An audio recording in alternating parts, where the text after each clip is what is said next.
All right, just got back from a trip to Paris, and before I went on the trip, I decided to make a little poll just to kind of pique the interest and see what you all in the YouTube world are enjoying in terms of what would be most interesting. So the options were Leica M11, Hasselblad 907X, Fujifilm X100VI, and the Sony A7CR.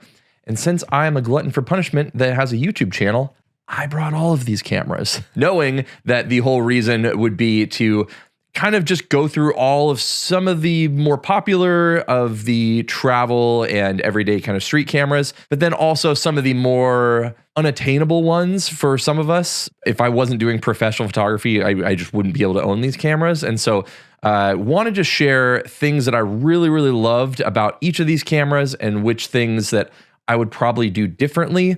And the way I went about it generally was I often brought the A7CR out as just like a video camera to document things via video. And then I would bring one of these other cameras as my photography tool. I don't know when I'm posting these videos, but I brought both the Typock Samara 28mm f1.4 and the Voigtlander 28 1.5. So I was kind of like A/B testing those, and then obviously brought my 50 Summilux and my 35 Summilux. But having access to all this stuff is a privilege for me. So I wanted to go over each use case, what I think, again, each of these does really, really well, what things weren't as good, and times I wish I would have brought one of the other cameras, and give you an idea of, depending on what you're doing, what cameras might be best for each thing. Now, right off the bat, the most popular camera that you all, at least anybody that took either of those polls, wanted to see was the Leica M11. I spent a decent amount of time with each of these lenses, but I think that the most used was still this 35mm Summilux.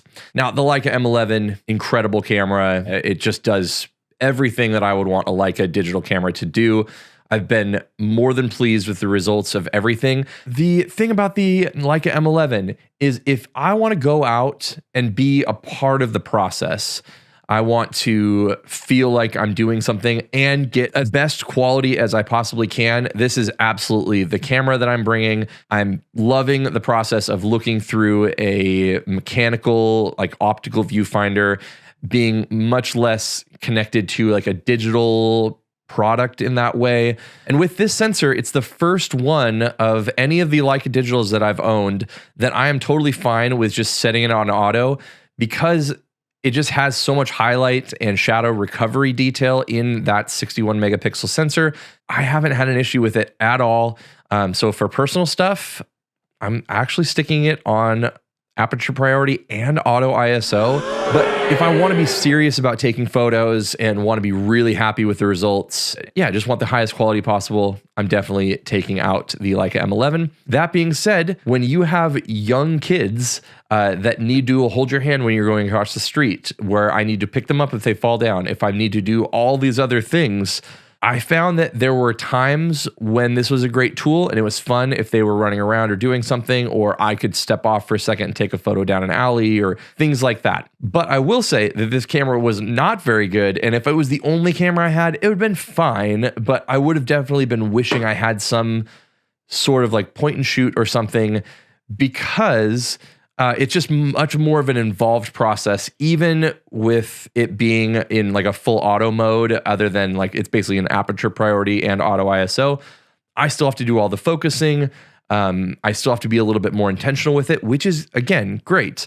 But if I'm going and just want to like take snapshots, it's not like a snapshot camera at all. Now, not the second most popular, but the second camera that I did bring was this Hasselblad 907X. I just wanted to see how it worked out as a street camera, as a documentary kind of camera. I've mostly been using it for just like basic non-moving portraits and landscapes and things, which is basically what this camera is great for. But one of the things that happened right before I left was that I had to send back the 55mm f2.5V lens. And Hasselblad was kind enough to send me the 38mm f2.5V lens to try out for that trip. So with about like a 30-ish millimeter field of view, it is really great for kind of just everyday documentary street photography kind of thing. And I found it to be much more enjoyable than I was anticipating, and a lot easier to use in a lot of fast moving environments. The camera boots up really fast. I don't really have to worry about fluffing around with things. If I need to, I just will move the autofocus point with my thumb because it's already right there. Really easy and intuitive to do. It doesn't do tracking autofocus, so if I was trying to do something like that, it'd be a little more difficult. But even with that, you have this manual focus ring that's really, really useful, especially because of its size. It fits inside this tiny little Clever Supply Co. bag. And I found that it was much easier to use and bring out than I was anticipating. That being said, each of these photos is 250 megs. So there was a lot of times where I was just like taking little snaps of my kids, and I would take like 4 sometimes to just like, as they're running around, make sure something was in focus. And that's just like not going to be a great idea for just piling up data like crazy. So definitely a downside there, but I would find it very, very enjoyable if I had some time to just go out, make some photos, take my time. It is incredible camera if you are going out on a photography style trip and you want to make photography like a big focus of it. I just love the form factor. Everything about this camera is amazing, but I do really, really love all the images that I got out of it for what it's worth. And then the X100VI. This camera was just as good as I anticipated. Obviously, if you follow this channel, you know that I really love this series of cameras and have for a long time. I will say I learned a few things about this camera after, using it on a more daily basis while I was in Paris. The first thing that I noticed was that the tracking when using the optical viewfinder was really, for the first time, I found to be really accurate and usable. In this camera, I could definitely use the tracking autofocus on here and have no problems, which is the first time I've been able to do that on one of the X100 cameras. The X100V was okay, but it was a little bit jumpy with the way the focusing worked. And most of the time it got it right, but sometimes it didn't. And then you don't know if you're not looking through the physical viewfinder. So I really enjoyed using it with the optical finder and just using it on a tracking mode like I normally do. And this camera was fantastic for just being a dad. It was the perfect dad cam. The times where I wanted to take a photo, but I was carrying something or someone, it just made things so much easier. I could be holding my hands with my kids crossing the road and I could still like turn and take a photo. There were a ton of reasons why this camera is so good. Are all of the images that I got out of it my favorite? No. Are they on par with some of the Leica stuff?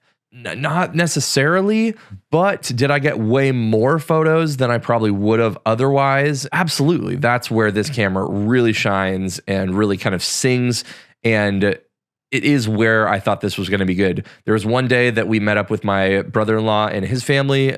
We went to Disneyland Paris, and I just brought this camera, put it on a little wrist strap, and carried it around all day, and it was just absolutely perfect for that. Now, one of my regrets of sorts, I guess, was that I only brought the 16 to 25 millimeter lens, and mainly just brought this as like a video camera. But I will say that as I was realizing how little I got to do the things that I would want to do just because I have a family and kids and things, if I could just put all of these cameras and combine them into one, it's probably this or like the Leica Q3 or something. But I could have definitely just brought this and been totally fine. It wouldn't have been as enjoyable as some of these other things. But as a photography camera, this is definitely where having that same, or assuming that same sensor as the Leica M11 is fantastic. And I did use it for some photos, but mostly just to test out that 16 to 25 and use it in the majority for video. But as I said in my video that was specifically about this recently, if I did have to pick one camera to do literally everything that I do, and it kind of sums up everything I love about photography in terms of being small and lightweight and compact, but also I can do video with it for this YouTube channel, all that kind of stuff. This really is that camera for me. Same sensor, has all the latest, greatest stuff. I love the offset viewfinder. Does it have all of the cool, inspirational things that these cameras do? No. But do I really love all the images I always get out of this? Absolutely. Now, the last thing I want to mention is that I use this Sony ECM B10 microphone, stuck it on top of the A7CR. So in this Clever Supply Co. bag was this, and then I was able to put like bus passes or I guess metro passes, things like that. I brought the shortest strap that I own from Clever Supply Co., other than the actual short strap from Joe Greer. But I used this and then one other one on some of these cameras. Usually I would have one of the cameras on the short strap. And then this just came out today as I'm recording it, and it'll be out obviously by the time that this video is out. But this is actually my first legitimate Peak Design strap that has obviously the Peak Design things on it. And this is a new colorway that they've got called Coyote, I think.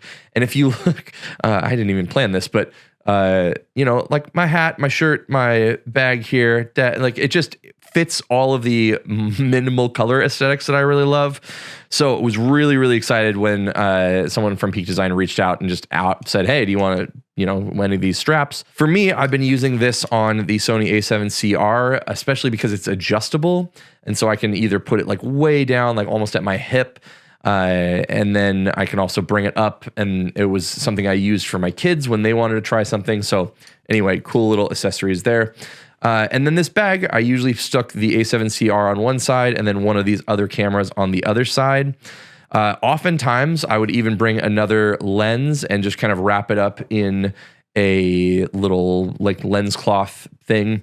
And that's my entire bag, my entire setup. So let me know if you have any questions in the comments down below. I'm sure that some of you have favorites and you think I am crazy for bringing all these. Again, I would have never brought all of these cameras, but it was fun to go out each day with a different setup and kind of see what was inspiring about each one of them. And I think that I knew most of this going into it, but it definitely reinforced a lot of my ideas of what makes these cameras so great. So if you want to check out my minimalist travel setup that I did in Hawaii, you can check that out up here, and then check out a video up here that YouTube thinks that you might enjoy, and I'll see you in one of those videos.